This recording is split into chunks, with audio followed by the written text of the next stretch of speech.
Hello to you all, welcome to your weekly roundup. Towards the end of last week, myself and Paul and some of the NFU Cymru team were up in Llandudno for the Welsh Conservative Party conference.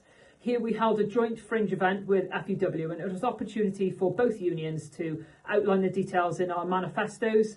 This was a really well attended event, and a huge thanks to Sam Kurtz for being our sponsor and enabling that event to take place. In other news, myself and Paul also had a conversation this week with the BAB office. This is the office that we've got out in Brussels. They've been out there since the 70s, working on behalf of the 4 UK farming unions. And particularly, we wanted to pick up the work that they're doing at the moment on the SPS. So this is a sanitary and phytosanitary agreement that is currently being negotiated by the UK government with Europe. And it's about enabling agricultural goods to move more freely across the border between the UK and Europe. And this is really important for Wales because we do have a huge market in Europe. It was great to get an understanding of the work they're doing on this, where they think the opportunities are and the pinch points. And we hope to invite them to come out and speak to our council at a later date.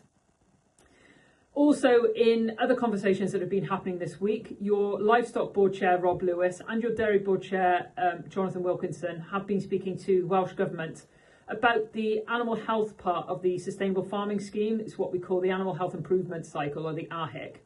And it's just making sure that we can get this as accessible as possible. So for farmers who are looking at going into the Sustainable Farming Scheme, this isn't going to be a blocker. So huge thanks to the work they've done on that. It would also be remiss of me not to mention that this week is 25 years on from the 2001 foot and mouth outbreak and all the horrors that that brought. And it's very much hoped that lessons were learned from that, because we still have a considerable biosecurity threat on our borders. And then finally, I'm now going to hand over to your Livestock Board Chair, Rob Lewis, and his Vice Chair, Tom Rees, who have got an important message. We have a very important consultation where we're urging all NFU Cymru members to respond to. It's regarding the tail docking and castration of lambs using rubber rings. The consultation closes on the 5th of March.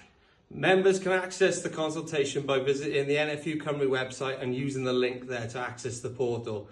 Also, we have an online webinar for livestock on the 2nd of March that we urge members to join.